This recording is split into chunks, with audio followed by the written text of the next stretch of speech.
Pipeline विभागीय प्रसारक मंडळ टेमघर यांच्या वतीने नुकताच नवनिर्वाचित नगरसेविका अस्मिता प्रभुदास नाईक यांचा भव्य सत्कार करण्यात आला।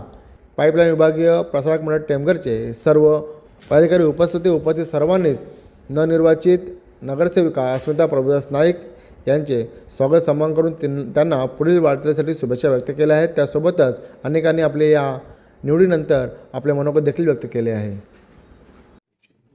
आणि पाईपलाईन विभाग वितरण मंडळ टेमघर या शैक्षणिक संस्थेचे ज्येष्ठ सल्लागार नगरपालिकेच्या निवडणुका सुरू झाल्यापासून आतापर्यंत नगरसेवकाची वाटचाल करणारे आदरणीय आमचे मदनदादा नाईक यांची सून आणि पाईपलाईन विभाग वितरण टेमघर या शैक्षणिक सभासद सन्माननीय प्रभुदास नाईक यांच्या सौभाग्यवती आणि विशेषतः उद्या पाईपलाईन विभाग वितरण मंडळ टेमघर या शैक्षणिक संस्थेच्या सदस्या आणि माजी नगरसेविका आमच्या मातुश्री आज पाईपलाईन विभाग वितरण मंडळ टेमघरच्या वतीनं या 2025-26च्या निवडणुका ज्या पार पडल्या भिवंडी शहर महानगरपालिकेच्या त्या भिवंडी शहर महानगरपालिकेच्या निवडणुका पार पडलेल्या या प्रभाग क्रमांक 13 मधून सर्वाधिक मतानं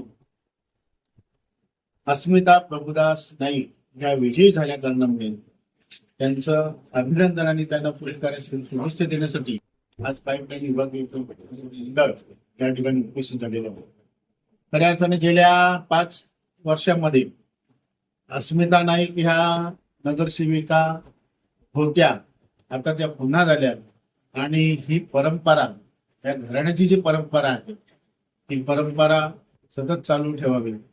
जन्मोजन्मी आम्ही बहुपुण्य केले आणि तेव्हा त्या विठ्ठलाने कृपा केली असं एक संतचरण आहे ना दादा, ती कृपा तुमच्या पांडुरंगाची आहे।